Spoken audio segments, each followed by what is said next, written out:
everybody, and welcome to Vanessa's van life journey. The other day I went on an adventure learning how to zip line for the first time. And so here the lady is putting on my gear so we can get ready to go zip lining, you guys. And so we had a lot of gear to put on, the harness part, some gloves, and a helmet. As you can see, some of the people standing around had on helmets, so each and every one of us had to wear a helmet, some gloves, and we're just standing around and making sure we have all the equipment on that we need to have a safe zip lining experience. This pulley on top supports another 18,000 pounds, and then this wire that is used in most elevators supports another 26,000 pounds. So, moral of the story, trust your gear, it's going to hold you up just fine, okay? Do we have anybody, raise your hand, who's been ziplining before? Cool, a couple people. Has anybody been here before? Okay, everybody's first time here, good to know. I just like to kind of see what we're working with. There's usually at least one person who's their first time ziplining. So, thank you guys for coming out. I'm going to walk you through ziplining. Most important thing is going to be the riding position, okay? So, the entire time you're going down the line, you're going to stay in something called a riding position. What it looks like. Your dominant hand's going to be on top of the metal pulley. Non-dominant hand's going to hold on to the yellow right here. This yellow doesn't serve any major functions. If I'm making you nervous, you can pull on it, but that's not all it's going to be good for, okay? This hand up top serves three major functions, though. First one is stability. You're in a half-body harness, so if you take your hand off the top, you're going to flip it all over the place, smack it in the dust, okay? Keep your hand up top to stay upright. Second function of this hand up top is twisting and turning. You have the ability to twist left and right as you're going down the line. In just a second, Josh is going to teach you how to do that. Third and final function, the most important, if you've been tuning me out, now is not the time. This is the most important part. We're a self-braking zip line. You're in charge of talking to yourself, okay? You're going to be riding down the line just like this. That at the end is going to be judging your speed. When they need this, they're going to shoot you a brake signal. Looks just like this, okay? When you get that signal, slide your hand back off of the pulley onto the line itself. Pull down with downward pressure towards your shoulder. That is the purpose of the leather pad on your dominant hand, okay? It slows you down very fast. You don't want to put your hand behind you, put all your weight down into it at once, or wrap your hand around that line. You're going to pull your shoulder out like that. Not going to feel too good in the morning, okay? So, when you're braking, please do it with a flat or cupped hand. Sliding it back, light pressure at first. You want it to drag behind you and then gradually pull down more and more as you approach the end, okay? A good rule of thumb is don't let your thumb go below the line. You want to try to keep it on top, because with your thumb on top, it prevents you from wanting to grab it like this. So if you grab it, you're going to get stuck in one spot.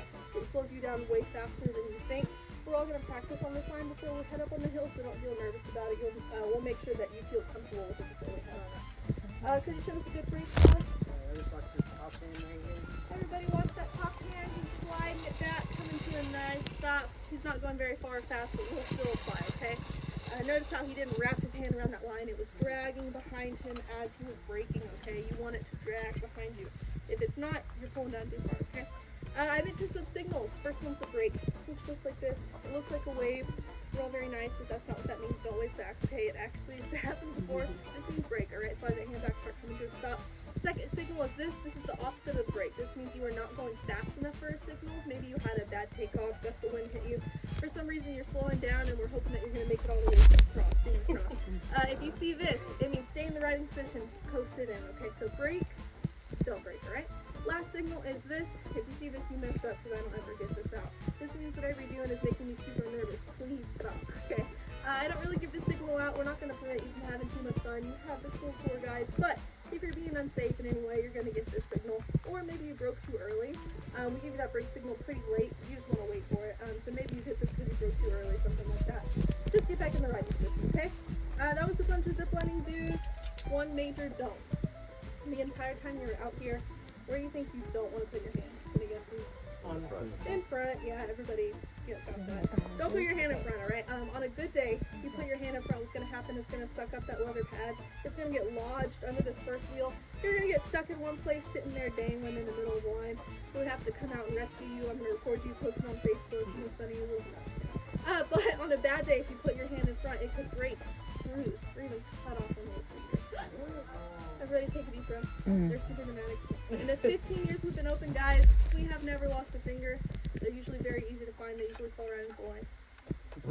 Wow, that one didn't land. That was a joke, guys. I'm just kidding. We've never lost a finger. Don't be the first, okay? I personally don't think we go fast enough for you to lose a finger, but don't try it, right?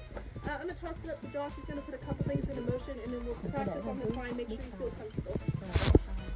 Alright, so the first thing I'm going to go over today is takeoff. If y'all notice, this line right here has a lot of tension in it. I can sit back. I'm not going to hit anything below me. But up there on the hill, the lines aren't going to have as much tension, so if I sit back, I'm going to hit whatever's below me.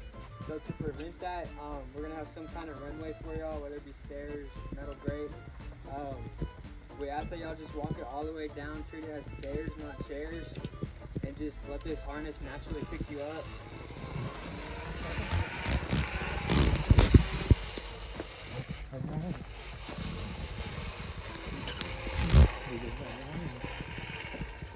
The second thing is twisting and turning. Like Alana said, we have 15 miles of views that we want y'all to see, and it gets a little awkward if y'all just stare at one of us the whole time.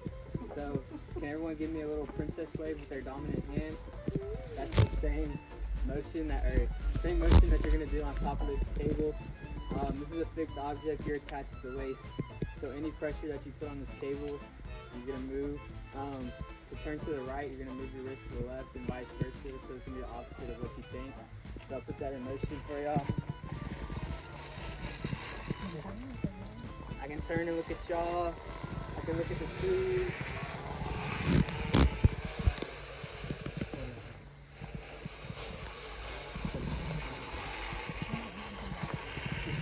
Just make sure at the end you always straighten up to see the brake signal. And then the last thing is, say you brought your trust issues out here today, or you get a bad takeoff, or a gust of wind hits you, you're stuck in the middle of the line. Any ideas on how you're gonna get to the other side? Yeah. The guy at the end is gonna see you're stuck, and he's gonna call for a self-rescue.